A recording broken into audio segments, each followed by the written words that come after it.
আসসালামু আলাইকুম। সবাই কেমন আছেন? আশা করি সবাই ভালো আছেন। আল্লাহর অশেষ রহমতে আমরাও ভালো আছি।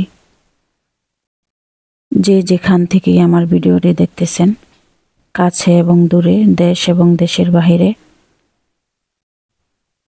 সবাইকে অসংখ্য ধন্যবাদ। আজকে আমি ভিডিওটি এখান থেকেই শুরু করলাম। দেখতে থাকেন। আশা করি আমার ভিডিওটি আপনাদের কাছে ভালো লাগবে। আমার ভিডিওটি দেখে যদি আপনাদের কাছে একটু ভালো লেগে থাকে কোথাও কোনো জায়গায়, তাহলে অবশ্যই একটা লাইক করবেন, কমেন্ট করবেন। আর আপনি যদি আমার চ্যানেলে নতুন হয়ে থাকেন তাহলে একটা সাবস্ক্রাইব করবেন। আর যদি আপনি অলরেডি করে থাকেন তাহলে আপনাকে অসংখ্য ধন্যবাদ। আমি এখানে মাংসটাকে হাতে মেখে নেব, ভালো করে হাতে মেখে নিতেছি। হাতে মেখে মাংস রান্না করলে কিন্তু বেশি সুস্বাদু হয়।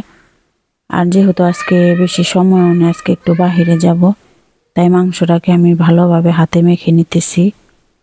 আমি কিন্তু সুন্দর করে মাখতে মাখতে কিন্তু তেল আর এক্সট্রা যে পানিটা এক করে ফেলবো, জানি যেন পানিটা আলাদা না থাকে, তেলটা আলাদা না থাকে।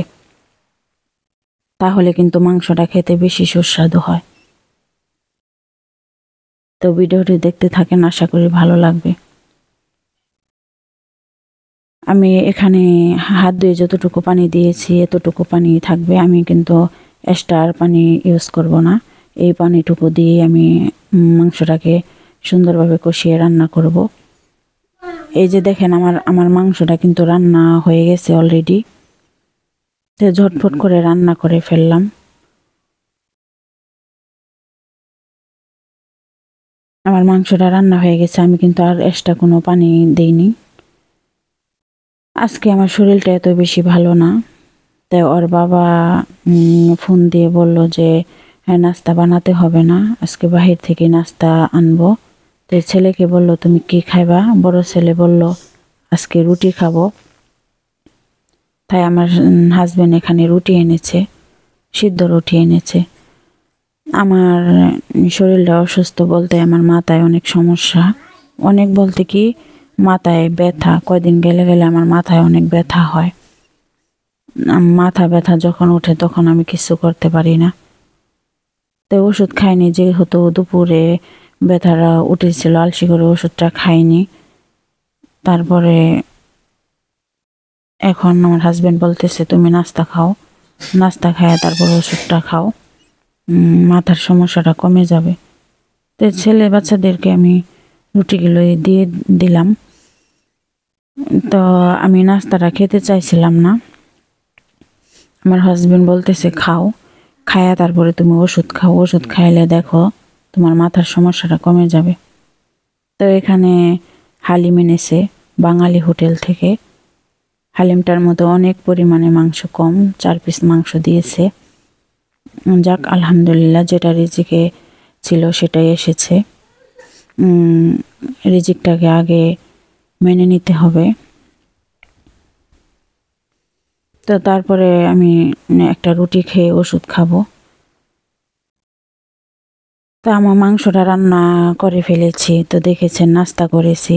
এখন নাস্তা করে ওষুধ খেয়ে, যেহেতু আমি একা, রান্নাটা তো আমারই করতে হবে। হাজবেন্ডের যেহেতু নিজের কর্মস্থল আছে, সে তো আর আমাকে এত বেশি সময় দিতে পারে না। যতটুকু পারে এতটুকু চেষ্টা করে, যেহেতু কর্মজীবনে এসেছেন, তার বিজনেস নিয়ে সে ব্যস্ত। আর আমি আমার বাচ্চাদের নিয়ে সংসারের কাজ নিয়ে ব্যস্ত। এখানে আমি মাংসটাকে ভালোভাবে, মশলাটাকে আমি ভালোভাবে কষিয়ে নিয়েছি। আদা বাটা দিয়েছি, রসুন বাটা দিয়েছি, জিরা বাটা দিয়েছি। তারপরে আবার এক্সট্রা রসুন থেতলিয়ে দিয়েছি। তো মাংসটাকে মশলাটাকে ভালোভাবে কষিয়ে এখন আমি চালটা দিয়ে দিলাম। তো চালটাকে আমি এত বেশি কষাবো না, যেহেতু এটা ঝরঝরে খিচুড়ি হবে না, একটু নরম নরম খিচুড়ি হবে। আমার ছেলেরা কিন্তু নরম নরম খিচুড়িটাকে পছন্দ করে, আমার হাজব্যান্ডও কিন্তু নরম খিচুড়িটাই পছন্দ করে, ঝরঝরে খিচুড়ি এত পছন্দ করে না। তো আমার হাজব্যান্ড বলেছে তুমি যে খিচুড়ি খাও ওটাই রান্না করো, আমরা খেতে পারবো, সমস্যা নেই। তো আমি ভাবলাম যেহেতু 3 জন মানুষ এক পদের খাবে, আমি একলা তো আর ঝরঝরে খিচুড়ি রান্না করব না, তাই নরম খিচুড়ি রান্না করেছি। তো এখন আর দেখালাম না, খাওয়ার সময় দেখতে পারবেন রান্নাটা কেমন হয়েছে। এই যে চলে আসলাম মার্কেটে। এখানে আমার হাজবেন্ড পাস্তার জন্য ক্রিম দেখতেছে। তো যখন পাস্তা রান্না করি ক্রিম লাগে, ক্রিম ছাড়া পাস্তাটা এত বেশি ভালো লাগে না। পাস্তাটা ক্রিম দিলে বেশি ভালো লাগে। তো এখান থেকে লেবু নিয়ে নিলাম। এই লেবুগুলি কিন্তু অনেক টক, বাদ দিয়ে খাওয়া যায় না, তো আমরা এই লেবু বাদ দিয়েও খাই না। তো আমি সকালে কুসুম গরম পানিতে লেবুর রসটাকে দিয়ে খাবো বলে লেবু নিয়েছি, বাদ দিয়ে খাওয়ার জন্য না। বাদ দিয়ে খাওয়ার জন্য বাংলাদেশের লেবু আছে, এখানে বাংলাদেশে লেবু পাওয়া যায়। বাংলাদেশি লেবু, বাংলাদেশি সবজি সব কিছুই পাওয়া যায়। এখানেও কিন্তু এখন সবজি চাষ করে। তো এই যে আলু দেখতেছে, 1 প্যাকেট আলু নেব, আলু শেষ হয়ে গেছে। তা আলু নেব, ব্রোস্টেড নিব। দেখি এই যেগুলি দেখতেছেন এটি সব ফ্রোজেন করা সবজি। সুদানরা সব ফ্রোজেন করা সবজিটাই বেশি খায়। তো মার্কেট থেকে চলে আসলাম, বেশি দেরি করলাম না, যেহেতু হালকা বৃষ্টি হইতেছে, তাই ওখানে আর বেশি দেরি করে নিলে শরীরটাও এত বেশি ভালো না। এখানে এনেছি একটা টিস্যু বক্স, টিস্যু বক্সটা জরুরি ছিল, তাই একটা টিস্যু বক্স এনেছি। এখানে এনেছে বাচ্চাদের গুলি, বাচ্চারা গুলি ছাড়া আসবে না, তো কান্নাকাটি শুরু করছে। তাই 2 প্যাকেট গুলি আনতে চাইছিল, 1 প্যাকেট কিনে দিছে ওর বাবা, 2 প্যাকেট দেয় নাই। এত গুলি দিয়ে কি করবে। এখানে এনেছে একটা তেলের ঝক, তো এটাকে তো সবাই আপনারা চিনেন। এটা হইতেছে দাঁত খিলি বলে। তাই খিলিটা আমাদের লাগে, অনেকেরই লাগে আবার অনেকেরই লাগে না। তো খিলিটা শেষ হয়ে গেছিল, তাই আনলাম আজকে। তো এই যে এখানে এনেছি পাস্তার ক্রিম। ছোটোটা আনতে বলেছিলাম, ওর বাবা বলতেছে না, যেহেতু আমরা পাস্তাটা বেশি পছন্দ করে, বাচ্চারা পাস্তা খায়, তো ছোটোটা নেব কেন, বড়টাই আনলাম।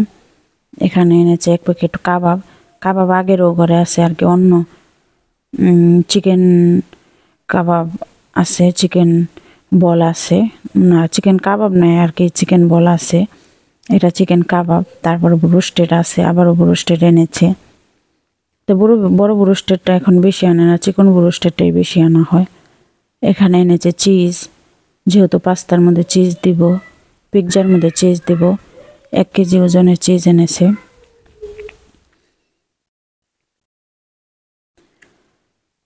এখানে এনেছে আর্টিফিশিয়াল 2-3টা গাছ আনছি।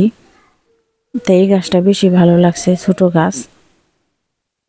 তোর বাবা বলছে আরও যদি নেও তাহলে নেও, তো আমি আনিনি। এটা আবার অন্য মার্কেট থেকে এনেছি, এই মার্কেট থেকে না, ওটা শ্যুট করলাম না। এই যে আমার খিচুড়ি, হাঁসের মাংস। আমরা কিন্তু নিচে কাগজ বিছিয়ে খাই, সবসময় কাগজ বিছিয়ে খাই না। যেদিন খিচুড়ি রান্না করি বা খেপসা রান্না করি, সেদিনই কাগজ বিছিয়ে নিচে বসে খাই, সবাই মিলে একসাথে, প্লেটে খাই না। এখানে কিন্তু সৌদিয়ানরা নিচেই বেশি খায়, কাগজের মধ্যে বা বড় প্লেটের মধ্যে অনেকজন মিশে।